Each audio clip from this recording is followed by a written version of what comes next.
चुप रहना एक महत्वपूर्ण और सुजीवन गुण है जो हमें अनभिज्ञ और शांत माहौल में रहने की क्षमता प्रदान करता है। यह हमें आत्मनियंत्रण, सामंजस्य और समर्थन की अद्वितीयता प्रदान करता है। चुप रहना सोशल और पेशेवर संदेशों को समझने और सहारा करने का एक सशक्त तरीका हो सकता है। यह अनधिकृत स्थितियों में हमें सही दिशा में आगे बढ़ने में मदद कर सकता है जब हम बोलने के बजाय सुनते हैं। चुप रहना एक व्यक्ति को आत्म जागरूक बना सकता है जो अपनी भावनाओं और विचारों को सही समय पर साझा करता है। यह हमें अपनी बुद्धि को शांति और स्थिरता से भरने का अवसर देता है। चुप रहना सामाजिक संबंधों को मजबूत करने में भी मदद कर सकता है, क्योंकि समय समय पर बयान करने की तुलना में शांति बनाए रखना आत्मिक सजीवनी हो सकता है। समाप्त करते हुए, चुप रहना एक शक्तिशाली साधन है जो हमें स्वयं को और अपने आसपास के माहौल को समझने में मदद कर सकता है। यह एक व्यक्ति को सहजता और आत्मसंरचना का अद्भुत साधन है जो उसे अपने आत्मविकास की ऊंचाइयों तक पहुंचा सकता है। चलिए, चुप रहने का महत्व एक बुद्ध कहानी के माध्यम से सही रूप से समझते हैं। एक समय की बात है जब प्राचीन वाराणसी शहर में एक बुद्ध भिक्षु थे जिनका नाम सिद्धार्थ था। उनके गहरे ज्ञान और उदार उपदेशों के लिए वे प्रसिद्ध थे। एक दिन एक उत्साही शिष्य ने उनसे पूछा, गुरुजी, चुप रहने का महत्व क्या है? सिद्धार्थ ने एक शांत हंसी के साथ शिष्य को बैठने के लिए इशारा किया।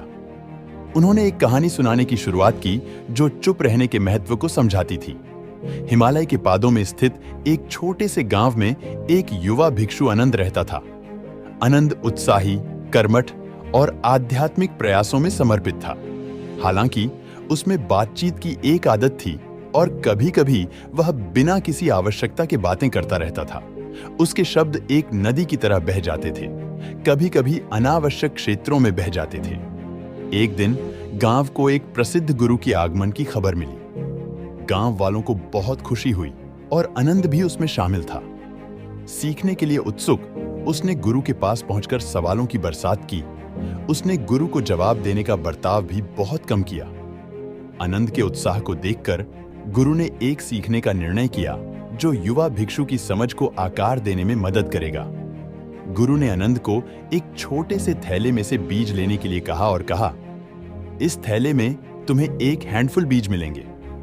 उन्हें लेकर गांव के विभिन्न हिस्सों में बोना जाएगा, लेकिन सुनिश्चित करो कि तुम एक भी शब्द नहीं बोलते हो। आनंद हैरान होने के बावजूद निर्णय लिया और संकल्पित रूप से कार्य करने को तैयार हुआ। जब वह गांव में घूम रहा था तो उसे उन विभिन्न स्थितियों का सामना करना पड़ा जो उसे उसकी चुप्पी तोड़ने के लिए प्रेरित कर रही थी। खेतों में बच्चे खेलते थे, बुजुर्ग गप्पे मार रहे थे और जानवर आपस में खेल रहे थे। सभी बातचीत में उसे शामिल होने के लिए प्रेरित कर रहे थे। फिर भी उसने अपने आप को रोका, गुरु के निर्देशों को याद करते हुए। दिन बीते और जल्दी ही उन जगहों से जहां आनंद ने बीज बोए थे, मिट्टी से छोटे छोटे पौधे निकले। एक समय के बाद जो कभी क्षेत्र सुनसान थे, वहां जीवन का आशीर्वाद बन रहा था। गुरु ने आनंद को बुलाया ताकि वह अपने अनुभव की चर्चा कर सकें। कहो आनंद, तुमने इस अभ्यास से क्या सीखा? गुरु ने पूछा। आनंद, अब भी चुप्पी के व्रत में बैठा हुआ, ने अपने विचारों को आभास कराने के लिए अपनी हरकतों और आभासों के माध्यम से खुद को व्यक्त किया। उसने पौधों की ओर इशारा किया। अपने चुप आचरण से ज्ञान के बीजों को कैसे विकसित किया गया है। गुरु ने आदेश देते हुए आत्मसमर्पण से सिर हिलाया और फिर समझाया, जिस प्रकार तुम्हारे चुप यात्रा ने इन भूखंडों को जीवन से भर दिया है, उसी तरह चुप रहना ज्ञान की बीजों को विकसित करने की शक्ति रखता है। शब्द जब उच्चारित होते हैं बिना किसी उद्देश्य के, वे बर्बाद और अर्थरहित हो सकते हैं। चुप्पी को अपनाकर हम अंतर्निहित विचारों को बढ़ावा देने के लिए तटस्थ विचार की उर्वरा बूंदों को उत्पन्न करते हैं। आनंद गुरु द्वारा सिखाए गए अनुभव से विशेष रूप से प्रभावित होकर मास्टर के द्वारा साझा की जाने वाली ज्ञान को अंतर्निहित करते हुए समझ गया। उसने समझा कि चुप्पी बस शब्दों की अभावना नहीं, बल्कि आत्मविकास और समझ के लिए एक शक्तिशाली उपकरण है। इस प्रेरणादायक कहानी के साथ सिद्धार्थ ने अपने शिष्य को स्वीकार करने के लिए आध्यात्मिक समझ का परिचय दिया। शिष्य प्रेरित और प्रज्ञावान ने पूछा। लेकिन गुरुजी, यह प्राचीन कथा हमारे आज के जीवन से कैसे संबंधित है? सिद्धार्थ ने कहा, जिस प्रकार जैसे कि आनंद ने ज्ञान को पोषित करने में चुप्पी का महत्व सीखा, हम भी शांति और समझ की ओर बढ़ने के लिए शांति बनाए रखने की क्षमता में आत्मसमर्थन कर सकते हैं। एक जगह हरित और चिंता मुक्त धारा की तरह हम शांति के क्षणों को अपनी अंतरात्मा से जोड़ने की अनुमति देते हैं। गहरे विचारों और क्रियाओं की समझ को बढ़ावा देने के लिए उन्होंने जारी रखा, चुप्पी केवल अभाव नहीं है, यह एक प्रस्तुति है, एक स्वयं सेविता का अवसर जो हमें अपने आत्मा की ध्वनियों और हमारे चारों ओर के दुनिया की सूक्ष्म शिक्षाओं को सुनने का अवसर देता है। हमारे मस्तिष्क की शांति में ही हम वास्तविक रूप से उन गहराइयों को पकड़ सकते हैं जो आम जीवन के शोर शराबे में अक्सर हमारे सामने नहीं आते।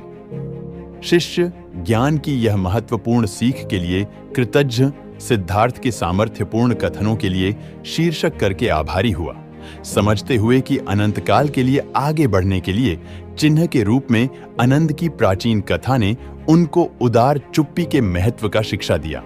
और इस प्रकार ज्ञान के खोज में आगे बढ़ने के लिए यात्रा करने वालों के लिए सुनिश्चित रूप से शांति बनाए रखने के महत्व को दरिया है।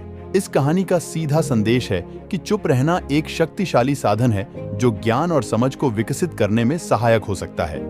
यह दिखाती है कि अक्सर शब्दों की अधिकता में हम अपने आत्मा के संग जुड़े विचारों को बुझा देते हैं, जबकि चुप रहने से हम अपनी आंतरिक ध्यान को बढ़ावा देने का अवसर प्राप्त करते हैं। अनंतर इससे हम देखते हैं कि चुप रहना एक सामर्थ्यपूर्ण साधन है जो हमें आत्मनियंत्रण, सामंजस्य और समर्थन की क्षमता प्रदान करता है। यह दिखाता है कि शब्दों का उपयोग सही समय और सीधे उद्देश्य के साथ होना चाहिए ताकि हमारी बातें अर्थपूर्ण हों और वे जीवन को सहारा दे सकें। इसके अलावा कहानी बताती है कि चुप रहने से हम अपने आत्म संवाद में वृद्धि करते हैं और अपने सुयोग्यता को समझते हैं। यह हमें बताती है कि शांति और आत्म समर्थन के लिए हमें समय समय पर चुप रहने की आवश्यकता होती है, जिससे हम अपनी अंतरात्मा की गहराइयों में समर्पित होते हैं और आत्म समझ को प्राप्त करते हैं। अंतिम में यह निवेदन है कि आपको यदि यह वीडियो पसंद आया है तो कृपया एक लाइक जरूर करें और चैनल को सब्सक्राइब करना न भूलें ताकि आप हमारे चैनल के समर्थन में सहायक हो सकें और आने वाले प्रेरणादायक वीडियो से वंचित न रहें। आपका धन्यवाद। आपका दिन मंगलमय और शांतिपूर्ण हो।